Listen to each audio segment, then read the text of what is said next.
El libro del profeta Malaquías. Él vivió alrededor de 100 años después de que los israelitas habían regresado de su exilio en Babilonia, y su mensaje estaba dirigido al pueblo que ya tenía algún tiempo viviendo en Jerusalén. El templo había sido reconstruido hace algún tiempo y las cosas no iban bien. Solo recuerda las historias de Esdras y Nehemías. Ahora, cuando los israelitas regresaron del exilio, sus expectativas eran altas. Ellos regresarían y reconstruirían sus vidas y el templo. Todas las asombrosas promesas de los profetas se harían realidad.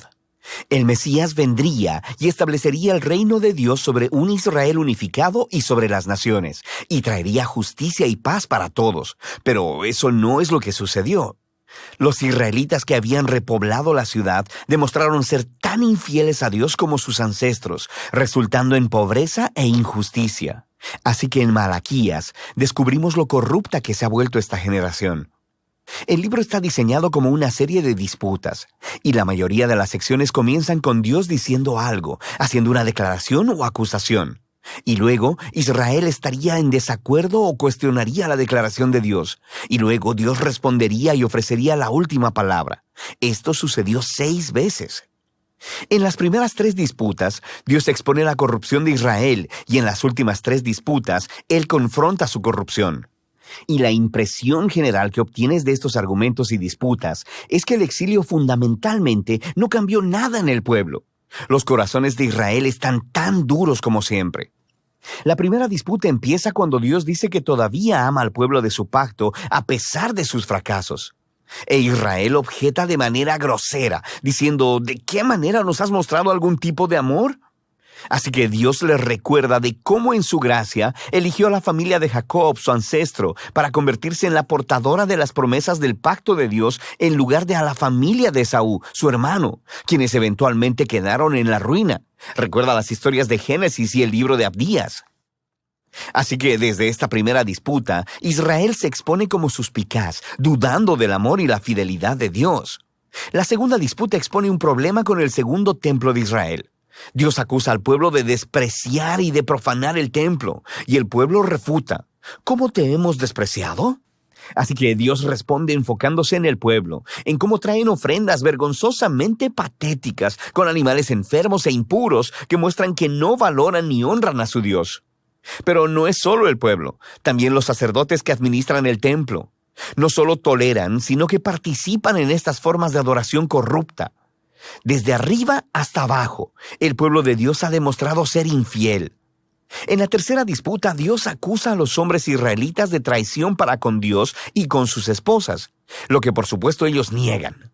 Y Dios expone la tóxica combinación de idolatría y divorcio que está teniendo lugar. Tienen a hombres israelitas casándose con mujeres no israelitas, y luego adoptando en sus hogares la adoración a los dioses ancestrales de sus esposas. Recuerda la historia de Nehemías capítulo 13. Así que Malaquías conecta esto con una ola de hombres divorciándose de sus mujeres sin una buena razón. Y el pueblo no tiene problema con esto. Y Malaquías dice no. Es una traición a su pacto con Dios. Así que Malaquías pasa al segundo grupo de disputas que confrontan la rebelión de Israel. La cuarta disputa comienza con los israelitas acusando a Dios de negligencia, diciendo, ¿dónde está el Dios de justicia? Ellos ven injusticia y corrupción abundando, y Dios no parece hacer nada. Así que Dios responde diciendo que Él enviará un mensajero que preparará al pueblo para el regreso personal de Dios en el día del Señor. Él vendrá como fuego para purificar a su pueblo y para remover la idolatría y la inmoralidad sexual y la injusticia, para que solo el remanente fiel sea su pueblo. En la quinta disputa, Dios llama al pueblo a volverse a Él, a lo que el pueblo responde, ¿cómo podemos regresar? Así que Dios confronta su egoísmo, les muestra cómo han dejado de ofrecer diezmos de sus ingresos para el templo. Esa palabra, diezmo, solo significa una 10ª parte. Es la cantidad de ingreso y frutos que los israelitas debían donar anualmente para mantener al templo y a sus sacerdotes. La práctica se explica en diferentes partes de la Torá. Ahora, sabemos por Malaquías y por el libro de Nehemías que el pueblo estaba descuidando esta responsabilidad. Así que el templo se estaba deteriorando. Y Dios los confronta. Él dice que quiere bendecirlos con abundancia, pero solo si ellos van a ser fieles. En la disputa final, el pueblo acusa a Dios y dice que servirle no tiene caso. Ellos observan a los malvados y orgullosos teniendo éxito en la vida y Dios no hace nada. Y la respuesta de Dios, por primera vez en el libro, no es un discurso, sino más bien una historia corta acerca del remanente fiel en Israel, de las personas que temen al Señor y aman reunirse y hablar acerca de cómo honrar a Dios y cómo servirle. Así que Dios ordena que un libro memorial sea escrito para estas personas, para que puedan leer el libro y recordar el carácter y las promesas de Dios. Aquí Malaquías está reflexionando en el regalo divino de las Escrituras, cómo ellas nos apuntan al pasado para recordar lo que Dios ha hecho para inspirar fidelidad y esperanza para el futuro. Lo que nos lleva a la conclusión del libro. Esta retoma y desarrolla todavía más las imágenes de la cuarta disputa acerca del futuro día del Señor. Dios dice que ha determinado un día de juicio purificador que consumirá a los malvados de entre su pueblo. Pero lo que la conclusión añade es sobre el futuro del remanente fiel, porque para ellos el día del Señor no es una amenaza, sino una ocasión de gozo. Será como los rayos de sol de la mañana, que traen sanidad y vida y esperanza para el futuro. Y así terminan las disputas de Malaquías. Pero todavía queda un poco más en el libro. Los últimos 3 versículos no son parte de las disputas, y en realidad funcionan como un apéndice final. Le dan cierre no solo a Malaquías, sino a toda la colección de la Torá y los profetas.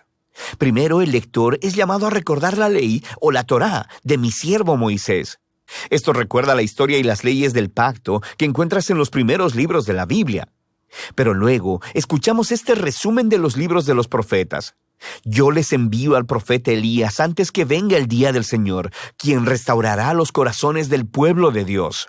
Así que esta conclusión resume la Torá y los profetas como una historia unificada que apunta al futuro.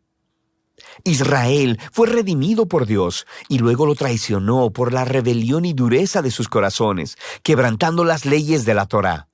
Pero las Escrituras anticipan un día en el futuro en que Dios enviará un nuevo profeta, un Moisés, un nuevo Elías, quien restaurará al pueblo de Dios y sanará sus duros corazones.